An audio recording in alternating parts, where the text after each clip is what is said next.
Hello dear students, today we are going to start the next topic and this is the last topic of this chapter. Consumer equilibrium पढ़ रहे हैं हम लोग और consumer equilibrium में अब हम देखते हैं because this is the last video on consumer equilibrium. तो अब तक हमने क्या क्या पढ़ लिया है. अब तक हमने पढ़ा कि कंज्यूमर इक्विलिब्रियम जो था उस कंज्यूमर इक्विलिब्रियम जो है उसमें दो इकोनॉमिस्ट थे. First is Alfred Marshall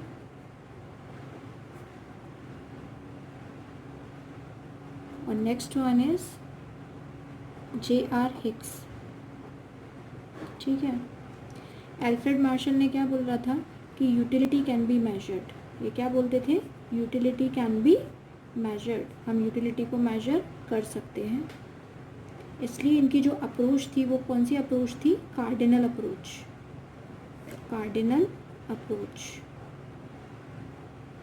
J.R. Hicks ने बोला utility can not be measured. Utility को मेजर नहीं किया जा सकता है. Utility can not be measured. इन्होंने रैंकिंग के हिसाब से अकॉर्डिंग टू रैंकिंग यूटिलिटी को हम मेजर कर सकते हैं. इसलिए इस अप्रोच को हमने बोला था ऑर्डिनल अप्रोच. ठीक है, यहाँ तक हमने पढ़ा था. अब हमने एल्फ्रेड मार्शल जो थे उन्होंने बोला था कि कंज्यूमर इक्विलिब्रियम पर है, सेटिस्फैक्शन है, वो हमें दो कंडीशन में पता लग सकता है. कैसे कैसे. एक तो अगर वो सिंगल कमोडिटी कंज्यूम करता है तो कब इक्विलिब्रियम पॉइंट पर होगा ये उन्होंने बताया. और अगर टू कमोडिटीज़ कंज्यूम कर रहा है कंज्यूमर तो वो किस लेवल पर कंज्यूमर इक्विलिब्रियम लेवल पर होगा. ठीक है. J.R. हिक्स ने भी कहा था कि यूटिलिटी मेजर नहीं कर सकते हैं but according to preferences we can find out the utility of a particular product. Right. तो अभी तक हमने इसमें क्या पढ़ा, हमने बजट लाइन पढ़ी, इंडिफरेंस कर्व पढ़ा, ये इंडिविजुअल टॉपिक्स पढ़े हम लोगों ने. इंडिफरेंस कर्व पढ़ा, लेकिन हमें ये पता नहीं चला कि यूटिलिटी कैसे मेजर नहीं हो सकती है, लेकिन ऑर्डिनल अप्रोच से इन्होंने कैसे उसको पॉसिबल किया था. तो उसके लिए हमें लास्ट टॉपिक को समझना पड़ेगा कि जैसे हम यहाँ पर इक्विलिब्रियम लेवल फाइंड आउट कर सकते हैं वैसे ही ऑर्डिनल अप्रोच में इक्विलिब्रियम लेवल किस जगह पर होगा. तो आज हम उसी पर डिस्कशन करेंगे. राइट. देखिए, सबसे पहले हम किसकी बात कर रहे हैं, हम बात कर रहे हैं कंज्यूमर इक्विलिब्रियम की, वो भी J.R. हिक्स के अकॉर्डिंग. कंज्यूमर इक्विलिब्रियम और उनकी ऑर्डिनल अप्रोच के बारे में हम बात कर रहे हैं. Ordinal approach. राइट.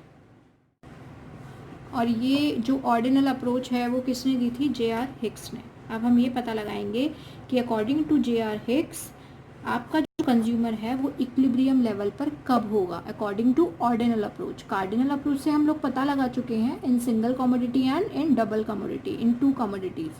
ठीक है. तो according to J.R. Hicks what will be the consumer equilibrium point for a consumer. तो देखिए, इसको समझने से पहले आपको कुछ अजम्पशंस समझने पड़ेंगे कि क्या अजम्पशन होंगे ऑर्डिनल अप्रोच के. पहला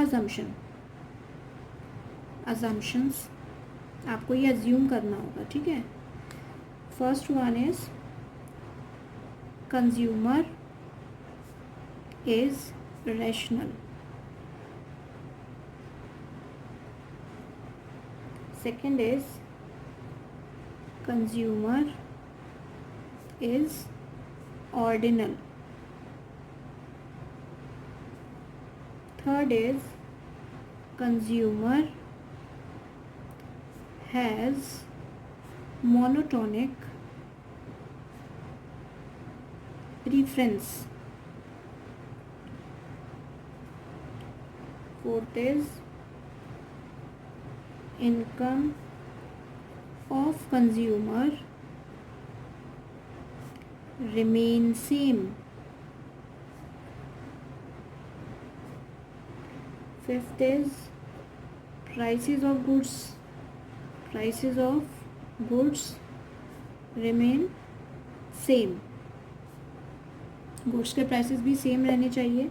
and 6 which is very important, consumption of both goods must be there.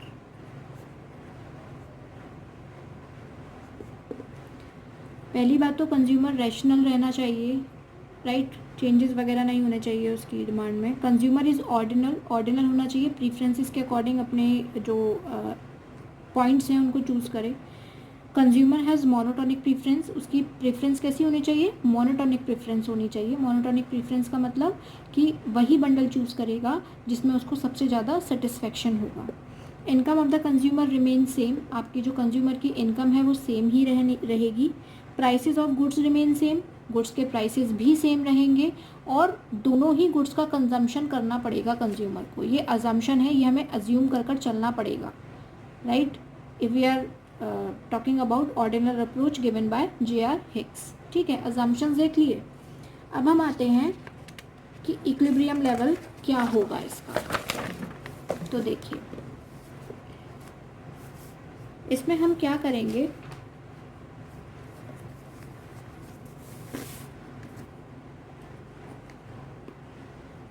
Equilibrium conditions होंगी. Equilibrium conditions, first one is slope of indifference curve is equal to slope of budget line. आपका जो slope है indifference curve का वो किसके slope के equal होना चाहिए, बजट लाइन के इक्वल होना चाहिए. हमने ऑर्डिनल अप्रोच में ही तो पढ़ा था ना, indifference curve and budget line. तो सबसे पहले हमने ये दोनों पॉइंट्स इंडिविजुअली इसलिए पढ़े थे कि बाद में आपको पता लग सके ये कैसे हेल्प करेंगे इक्विलिब्रियम लेवल को अटेन करने में. तो स्लोप ऑफ इंडिफरेंस आपको क्या बताया था, मार्जिनल रेट ऑफ सब्स्टिट्यूशन किसका, दोनों गुड्स का, एक्स और वाई गुड्स का, should be equal to slope of budget line क्या था, px अपॉन py, राइट. मैंने आपको स्लोप ऑफ बजट लाइन या px अपॉन py का एक दूसरा नाम भी बताया था जिसको हम बोलते हैं market rate of exchange. Market rate of exchange. तो हम इसको ऐसे भी लिख सकते हैं कि MRS XY is equal to market rate of exchange of XY good. ठीक है. अब भाई ऐसा होगा क्यों और किस जगह पर होगा, जब आपके MRS और MRE दोनों क्या हो, इक्वल हो. मार्जिनल रेट ऑफ सब्स्टिट्यूशन और मार्केट रेट ऑफ एक्सचेंज दोनों ही क्या हो, इक्वल हो. तो भाई वो कहाँ होगा, तो वो कहाँ होगा, point where budget line is tangent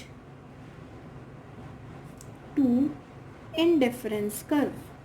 कहाँ पर ये दोनों कंडीशन हमें, ये वाली कंडीशन हमें कहाँ मिलेगी, जहाँ पर आपकी जो बजट लाइन है वो टेंजेंट होगी किसके, इंडिफरेंस कर्व के, राइट. तो अब हमको ये समझना पड़ेगा कि टेंजेंट कब होगी, टेंजेंट क्या होता है, बजट लाइन कब टेंजेंट होगी आईसी कर्व को. तो उसके लिए आपको एक ग्राफ बनाना होगा, एक डायग्राम बनाना होगा. वो पहले आप बनाइए, फिर आपको बताते हैं कि क्या सारा गेम प्ले कर रहा है ये. ठीक है. सबसे पहले आप एक बजट लाइन बना लीजिए. हम किस किस को कंपेयर कर रहे हैं, कंपेयर नहीं कर रहे हैं, मतलब इक्वलाइजेशन पर ला रहे हैं, budget line as well as indifference curve. तो इसी डायग्राम में हम बजट लाइन भी बनाएंगे और इंडिफरेंस कर्व भी बनाएंगे. ठीक है. तो आपने ये एक इंडिफरेंस कर्व यहाँ से बनाया, ये आ गया आपका एक इंडिफरेंस कर्व. ठीक है. दूसरा आपने इंडिफरेंस कर्व बनाया, ये इसको टच करते हुए ये ऐसे निकल गया. इसको ये इंटरसेक्ट नहीं करेगा, ध्यान रखिएगा, सिर्फ टच करते हुए निकलेगा. ठीक है. तीसरा हमने इंडिफरेंस कर्व ऐसे बना लिया, राइट. इस पॉइंट को हम नाम दे देते हैं A, इस पॉइंट को नाम दे देते हैं हम B. इस पॉइंट को जहाँ पर ये टेंजेंट हो रहा है, जब कोई भी जैसे बजट लाइन को आपका इंडिफरेंस कर टच कर निकल रहा है, that is called tangent, right. तो इस टेंजेंट पॉइंट को हम नाम दे देंगे E और यहाँ पर कहीं पर भी इस पर हम एच पॉइंट बना देते हैं, ठीक है। अब हमें ये शो करना है कि budget line MRS of XY good is equal to MRE of XY good, ठीक है। अब देखिए एक एक कर हम देखते हैं। फर्स्ट पॉइंट, पहले हम किसकी बात करेंगे, एट पॉइंट ए, हम ए पॉइंट की बात करेंगे यहाँ पर, ये वाले पॉइंट की। देखो आपने जब बजट लाइन पढ़ा था या फिर हमने जब भी वो मार्जिनल यूटिलिटी पढ़ा था तो आपने क्या पढ़ा था कि ये वाला जो पॉइंट है ये क्या शो करता है कि आपकी मार्जिनल यूटिलिटी जो है, ठीक है, आपकी जो मार्जिनल यूटिलिटी है वो कैसी है, ज़्यादा है प्राइस से। तो क्योंकि हम यहाँ पर MRS की बात कर रहे हैं तो मार्जिनल यूटिलिटी का मतलब क्या होता है, MRS का मतलब क्या होता है कि जो हमने यूनिट क्या की है, सेक्रीफाइस की है, कितनी यूनिट सेक्रीफाइस की है। तो इसका मतलब इस पॉइंट पर हम ये कह सकते हैं कि MRS is greater than PX upon PY। ये वाला जो पॉइंट है ए पॉइंट, यहाँ पर क्या कंडीशन बन रही है, that MRS is greater than PX upon PY, ठीक है। यहाँ पर आपका मार्जिनल रेट ऑफ सब्स्टिट्यूशन ज़्यादा है किससे, आपके स्लोप ऑफ बजट लाइन से, आपके बजट लाइन के स्लोप से ज़्यादा है, सबसे ज़्यादा यहाँ पर मार्जिनल रेट ऑफ सब्स्टिट्यूशन है, ठीक है। इसका मतलब क्या हुआ कि यहाँ पर देखो ये तो y एक्सिस है और यहाँ पर ये x एक्सिस है, तो यानी कि हमारे पास y गुड्स कैसी है, बहुत ज़्यादा है, ठीक है। तो मार्जिनल रेट ऑफ सब्स्टिट्यूशन क्या हो गया, ज़्यादा हो गया in comparison to the prices of x good and prices of y good. इतनी बात समझ में आ गई सबके, ठीक है। अगर आपको याद ही करना है तो बस इतना समझ लो, इस पॉइंट पर MRS is greater than PX upon PY, that is indifference curve is greater than the slope of indifference is greater than the slope of budget line, ठीक है। अब जब वो ज़्यादा होगा, मान लो x गुड हमारे पास इतना सारा है और y गुड हमारे पास इतना सा है, इतना सा ही तो होगा, ये आएगा जब यहाँ पर, तो x गुड तो सिर्फ इतना सा है लेकिन y गुड हमारे पास कितना सारा है, बहुत सारा है ना।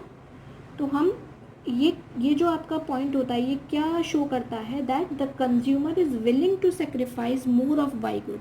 अब भाई उसके पास y तो बहुत ज़्यादा है तो उसको क्या चाहिए, उसको x गुड ज़्यादा चाहिए, वो x गुड को ज़्यादा करना चाहता है, उसके पास x गुड इतना सा है वो उसको बढ़ाना चाहता है। तो आपको ये वाली बात पता है कि जब भी हमें कोई भी यूनिट बढ़ानी होगी, चाहे वो x गुड की या y गुड की, तो हमें जो अपोजिट है हमारा गुड उसकी यूनिट्स को सेक्रीफाइस करना पड़ेगा, क्योंकि y हमारे पास बहुत ज़्यादा है तो हम x गुड को क्या करेंगे, इंक्रीज़ करना चाहते हैं। तो इस टाइम पर क्या करेगा कंज्यूमर, वो क्या करेगा, ही will increase the consumption of good x and reduce that of y। वो x का कंजम्पशन क्या कर देगा, बढ़ा देगा, ठीक है। x का कंजम्पशन क्या कर देगा, वो बढ़ा देगा। जैसे ही वो x का कंजम्पशन बढ़ाएगा तो y जो होगा, y की मार्जिनल यूटिलिटी क्या, मार्जिनल रेट ऑफ सब्स्टिट्यूशन क्या होगा, डिक्लाइन होने लगेगा, क्योंकि ये बढ़ रहा है तो हमें उसको सेक्रीफाइस करना पड़ेगा, ठीक है। ऐसे देखिए जैसे ये घटा घटा घटा और यहाँ नीचे देखिए ये बढ़ रहा है बढ़ रहा है बढ़ रहा है, ठीक है। तो एक पॉइंट ऐसा आएगा जिस पॉइंट पर आपका marginal rate of substitution will be equal to PX upon PY, ठीक है। एक पॉइंट यहाँ पर जरूर ऐसा आएगा जहाँ पर आपका marginal rate of substitution price के बराबर हो जाएगा। जो आपने डबल कमोडिटी में पढ़ा था ना कि जो गुड हम एक गुड को सेक्रीफाइस करते हैं दूसरे गुड को कंज्यूम करने के लिए, ठीक है, और उससे क्या होता है, हमारी मार्जिनल यूटिलिटी डिक्लाइन होती जाती है और एक ऐसे पॉइंट पर आ जाती है जहाँ पर दोनों ही चीज़ है, प्राइस और मार्जिनल यूटिलिटी इक्वल हो जाती है। वही चीज़ यहाँ हो रही है, यहाँ पर बस दोनों स्लोप एक दूसरे के बराबर आएंगे, ठीक है। उसके लिए हमें क्या करना पड़ेगा, ये आपको ये जो ए पॉइंट है ये क्या शो कर रहा है कि हमारे पास y तो बहुत सारा है और x जो है वो कम है। तो ऐसे में हम क्या करेंगे, हमें क्या करना होगा कि जो आपका कंज्यूमर है he will increase the consumption of x and reduce that of y को रिड्यूस करेगा। इससे क्या होगा, this leads to fall in utility of good x की यूटिलिटी क्या होगी, सेटिस्फेक्शन लेवल क्या हो जाएगा, डाउन हो जाएगा। और फिर क्या होगा, जो आपका MRS है वो फॉल होना स्टार्ट होगा, और जब वो फॉल होगा तो एक ऐसा पॉइंट आएगा जहाँ पर आपका MRS is equal to PX upon PY हो जाएगा, ठीक है, इतनी बात समझ में आ गई।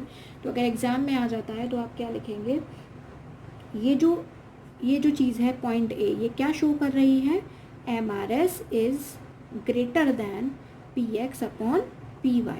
इसका मतलब क्या हुआ, इसका मतलब हुआ कि the consumer is willing to sacrifice more units of good Y for each additional unit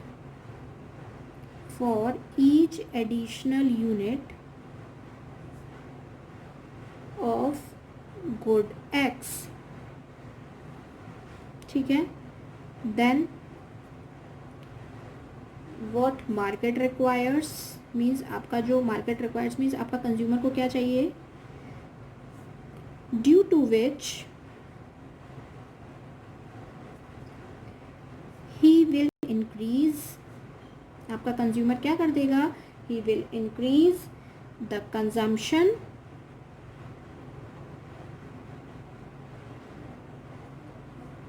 of good x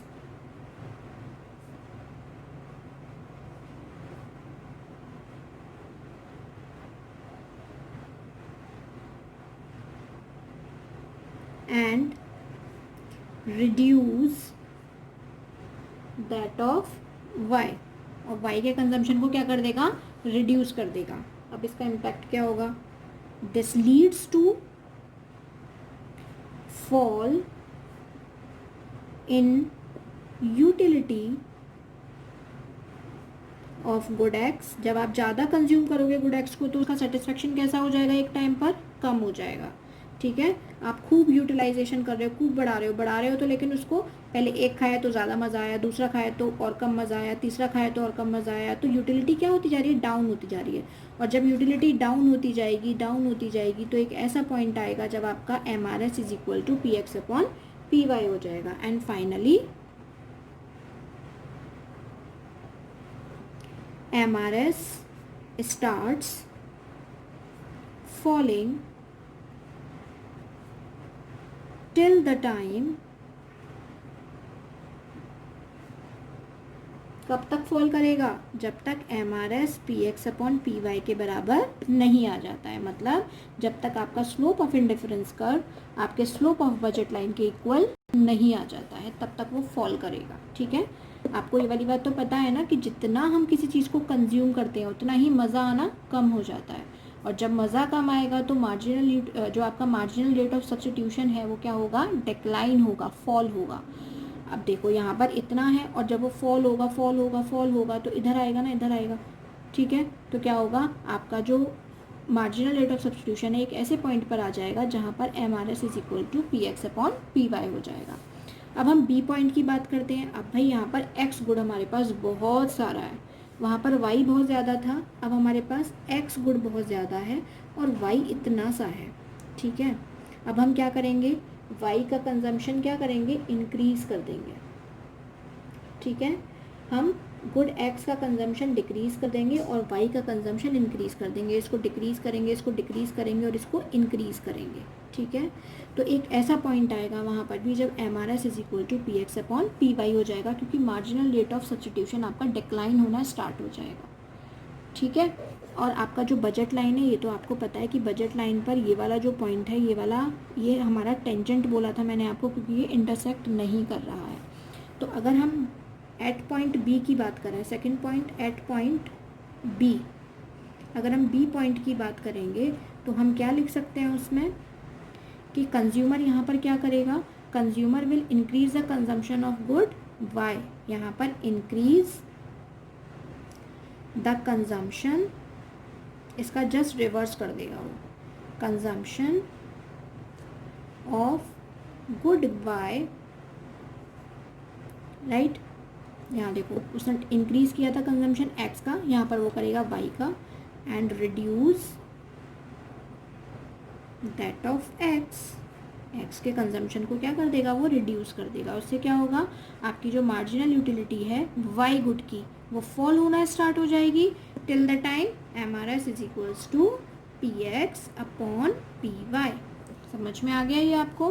तो अब क्या हुआ, हमने अपनी यहाँ पर तो हमने अपनी क्या बढ़ाई, एक्स की कंजम्पशन बढ़ाया, और यहाँ पर हमने क्या किया, एक्स का कंजम्पशन घटाया। ठीक है, तो अब आप ये देखिए, यहाँ पर एक कहीं पॉइंट ऐसा आएगा जब आपका कंज्यूमर कैसे स्टेट पर होगा, इक्विलिब्रियम स्टेट पर होगा, चाहे वो यहाँ से बढ़ाए, यहाँ से घटाए, या वो अपनी एक्स कमोडिटी की कंजम्पशन को बढ़ाए। तो एक पॉइंट ऐसा आएगा जहाँ पर वो इक्विलिब्रियम लेवल पर होगा, और वही पॉइंट होगा हमारा M R S is equals to P X upon P Y, right. अब हम एच पॉइंट की बात करते हैं। एक और इंडिफरेंस कर्व है। देखिए बजट लाइन यहाँ तक है, हमारा 100 रुपये का बजट है, तो हम 200 रुपये के सपने कैसे देख सकते हैं। ये एक कैसा होता है, डिज़ायरेबल होता है। IC3 पर जो है वो डिज़ायरेबल है, but it is non attainable, ये हम अटेन नहीं कर सकते। वी हैव ओनली 100 रुपीज़, और ये बजट लाइन हमारी 100 रुपीज़ की, और ये 200 रुपये का प्रोडक्ट हम कैसे खरीद सकते हैं। तो ये जो है it lies beyond the budget line, ये बियॉन्ड द बजट लाइन लाई कर रहा है। ठीक है, इसलिए जो पॉइंट ई है, इस पॉइंट ई पर हमारा क्या होगा, ये वाला जो पॉइंट ई है, यहाँ पर M R S is equals to P X upon P Y. यही एक ऐसा पॉइंट है जहाँ पर आकर आपका जो स्लोप ऑफ इंडिफरेंस कर्व है will be equal to the slope of budget line. Is it clear to all और not? Very simple and very important with respect to examination also. ठीक है, तो आपको पता है कि जब जिस चीज़ को हम ज़्यादा कंज्यूम करेंगे तो क्या होगा, उसका मज़ा कम आने लगेगा, यूटिलिटी क्या होने लगेगी, डिक्लाइन होने लगेगी, और यूटिलिटी डिक्लाइन होगी तो एमआरएस भी क्या होगा, फॉल होगा।